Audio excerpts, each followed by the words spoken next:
Hello everyone, it is Brianna Ray from BriIY here to bring you another video with a super cool digital art technique that starts with a square canvas.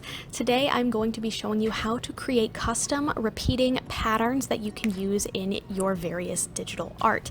So once again, starting with a square sheet here, I'm going to show you how you can kind of modify any art pieces that you've created to make it so that they kind of fill a background. I decided to do this today using this rose paintbrush logo thing that I made maybe 2 years ago now.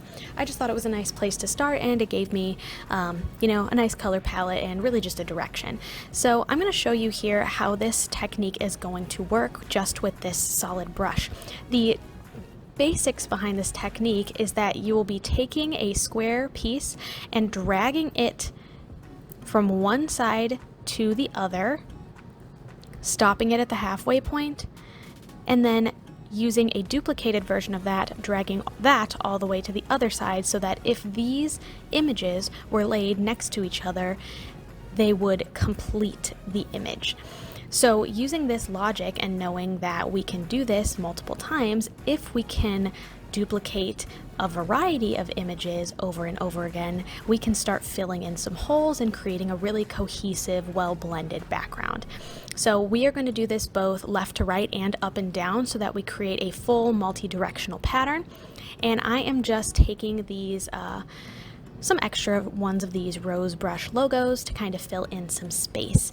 And a lot of this technique also is going to be kind of separating out, checking for blank spaces, separating out, checking for blank spaces, and filling in as we go, once again to make sure that everything is super well blended. That's the kind of name of the game here, is keeping everything as blended and consistent as possible. So starting off, now that I kind of have my very basics of my pattern filled in with these brushes, I am going to go in and start finding some way to fill in the white space. For me, I'm going to be kind of creating these paint blobs that almost look like they dripped off of the brush. And of course, I'm just kind of perfecting my shape here.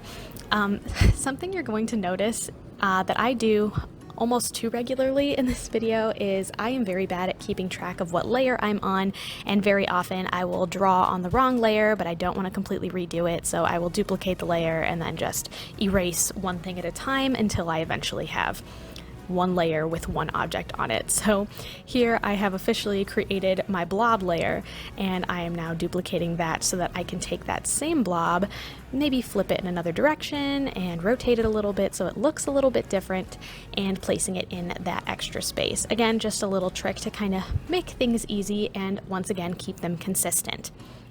I'm also going to be using the eyedropper tool to pull the direct colors from my original image, and I noticed that in the original image, my shading also was a little choppy. The only way I can describe it is that it looked like chalk, so I actually did use the chalk brush in Procreate to imitate that style once again, and for the millionth time you'll hear this video for the consistency of it.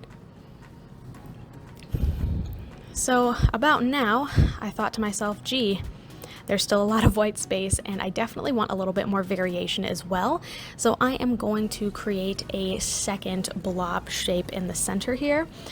So just reconfiguring here to make sure I have my settings correct, and I'm going to go into this white space in the center, and being that it is quite long and skinny, I'm going to create a blob that is also long and skinny like that. And again, perfecting it so that I can duplicate it multiple times. And I believe for this one, I do a little bit more stretching and kind of adjusting so that it doesn't look like exactly the same shape mirrored and reversed and so on.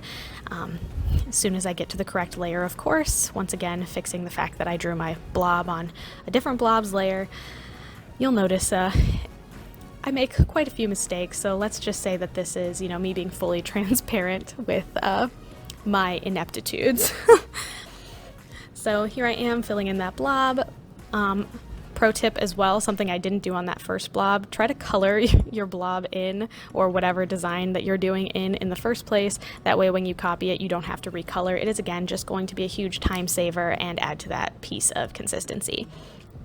So now that I've kind of got that all figured out, I'm duplicating, stretching, and using it to fill in these corner pieces. And something that I think you're going to notice as we're moving forward is I still have a little bit of white space. And specifically, I'm looking at that section right underneath that bottom rose brush. Now, when we start separating this out and creating the pattern shape, you're going to see that it creates an even wider white space because we're kind of confined to just the way that these squares all look together right now. So here I am splitting it in half and dragging one side to the left and the other to the right, making sure they line up perfectly, of course. And I'm again going to merge those, then duplicate the layer again and separate it top to bottom. And you can see that white space is just huge once again. So now I want to break up that blue a little bit by filling it in with another rose. I'm kind of doing a top-down, different angle of the rose for this one, just to, again, add to that variety, and also something a little bit rounder that's going to fill in those more round spaces now that we've kind of filled a lot of that like vertical long space. And again, just perfecting my image as you do, and color matching the direct colors from the rose, apparently forgetting which way shadows go on petals, erasing all of that, and then putting it in the right place.